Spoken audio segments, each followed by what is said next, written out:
Welcome to my Flash 101 training. I'm Marty Lonigan, and this is a high-level overview of Flash technology. Application performance depends greatly on how fast an application can retrieve its data. To demonstrate the effect, rather than using nanoseconds, microseconds, and milliseconds, let's use an analogy with more human-friendly time references. Pretend you are an application and you were requesting data, let's say, from your friend sitting next to you. If you, the application, find your data on the CPU's own cache, it's like your friend responding to you in 1 second. This would feel like a normal conversation. When the application data is not found in the CPU's own cache, something referred to as a cache miss, you must retrieve it from RAM and wait 10 seconds for your friend to respond. Picture you asking and your friend just blinking at you for 10 seconds before answering you. If the data is not found in RAM, but you have a PCIe server flash card installed in the server that gives you the data, it's like your friend fell asleep for 10 hours before answering you. If you, the application, must leave the server and go over a fiber channel cable to a low latency all-flash array for your data, it's like your friend left on a week-long cruise and answered you when he or she returned. Worse yet, if you were attempting to retrieve your data from a storage array using spinning hard drives rather than SSDs, it's like your friend went missing for 2.5 months before responding to you. Break out the missing friend posters and paste them all over town. What's my point? Storage is way slower than RAM, but all-flash arrays are way faster than spinning hard drives. Application performance depends largely on the latency of the storage array. An all-flash array can give you your data a full 9 weeks faster than a spinning hard disk array. Customers purchase all-flash arrays because their applications require low latency. However, that low latency must also be very predictable and dependable. The application must be able to rely on the all-flash array delivering its data to it in approximately 1 millisecond. Be cautious of all-flash arrays whose latencies often double or quadruple when their capacity is near 80%, or when they perform system-level garbage collection in their storage controller software. What's good about all-flash arrays? Firstly, they have sub-millisecond response times, and secondly, they have no latency penalty for random access. What can be bad about all-flash arrays? The array's storage controller software must be largely rewritten to deal with the uniqueness of flash as compared to spinning hard disk drives. If the storage controller software is adapted for flash or only partly rewritten, it can lead to stability or performance issues. Also, as we will discuss later, MLCs do not have the performance of eMLCs. What can be ugly about all-flash arrays? If the all-flash array does storage controller level garbage collection, latencies can soar. Also, non-enterprise flash drives can wear out prematurely, greatly increasing the risk of a data unavailable or data lost event. Next, let's talk about what's behind these good, bad, and ugly statements. Before we talk about how intelligent flash drives do things such as wear leveling, garbage collection, and over-provisioning, let's discuss the architecture of a flash drive. A flash drive has no moving parts. Instead, an SSD has flash memory, similar to RAM chips, except when the power is turned off, you don't lose your data. A flash drive also has a controller and some RAM that it uses as a buffer. The controller is an ASIC. Think of an ASIC as a dedicated CPU that only does flash-related stuff like garbage collection and wear leveling. eMLC drives are enterprise MLC drives that have extra hidden memory cells that can be used by the controller when it needs to move data around or replace a worn-out memory cell. Having these extra hidden cells allows the controller to do such things as garbage collection even when the drive is near full. the controller can also swap out bad blocks of memory for good ones to prolong the life of the SSD.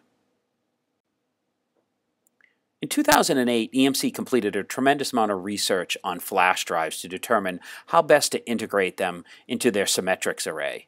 EMC worked with specific manufacturers of flash drives to produce a higher performing flash drive with longer endurance. EMC needed a term to explain to the storage analysts and customers alike that these flash drives are not your run-of-the-mill flash drives, but something more. EMC chose the term Enterprise Flash Drive, or EFD for short. Garbage collection comes about because of two facts. One, old data cannot be overwritten with new data without first erasing it. And two, data can be written to the flash drives in about 1,000 times smaller size than it can be erased. To get around not being able to overwrite old data, Flash simply writes the updated data to an empty page of memory and invalidates the old memory page. Garbage collection is the process of finding all the blocks of memory that have old data that must be erased so you can reuse that block of memory. Here is an example of how garbage collection works. The three columns represent the same two blocks marked X and Y at three different increasing points of time. The leftmost graphic shows 4 pages of information labeled A, B, C, and D written to block X. The middle graphic shows 2 things written to block X. First, 4 new pages of information labeled E, F, G, and H, as well as an updated A, B, C, and D labeled A, B, C, and D prime.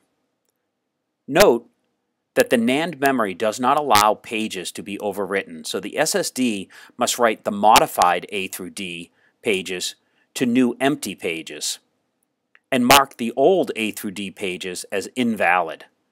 The rightmost graphic shows the garbage collection process underway. In order to reclaim the invalid pages of block X, the drive must copy any valid pages to a new block, Y, and erase the old block, X. Erasing an entire block of pages at a time is a time-consuming process, and as the SSD fills up, empty blocks get harder to find, forcing the SSD to do garbage collection on blocks that only have a few invalid pages. Over-provisioning can give SSDs hidden blocks, so even when the drive appears full, it is not forced to perform inefficient garbage collection. We'll discuss over-provisioning in an upcoming slide. Write amplification is an SSD's worst enemy from both a performance and a reliability standpoint. The goal of all flash arrays is to minimize back-end writes, hence providing write attenuation, a term that means less back-end writes than came in on the front end of the array. Instead of amplifying the writes, you need to attenuate them. Combining always-on dedupe and enterprise flash drives is a great way to limit the amount of write amplification. By limiting the write amplification to EFDs, they have a longer life expectancy. Reducing write amplification is just one of the ways all flash arrays are able to give their customers 5 or even 6 nines of field-proven availability. Flash memory can only withstand a limited number of program and erase cycles. If a particular flash memory block were programmed and erased repeatedly without writing to any other blocks in the SSD, that one block would wear out before all of the other blocks, prematurely ending the life of the SSD and forcing frequent drive changes in the storage array. For this reason, flash controllers use a technique called wear leveling to distribute the writes as evenly as possible across all of the flash blocks in the SSD. In a perfect scenario, this would enable every block to be written to its maximum life, so all the blocks would fail at the same time.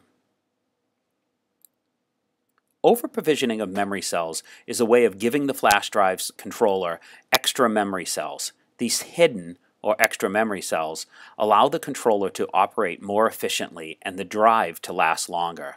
This over-provisioning lowers drive latencies, even when the array approaches, say, what appears to be 80% or more full from the array's usable capacity perspective.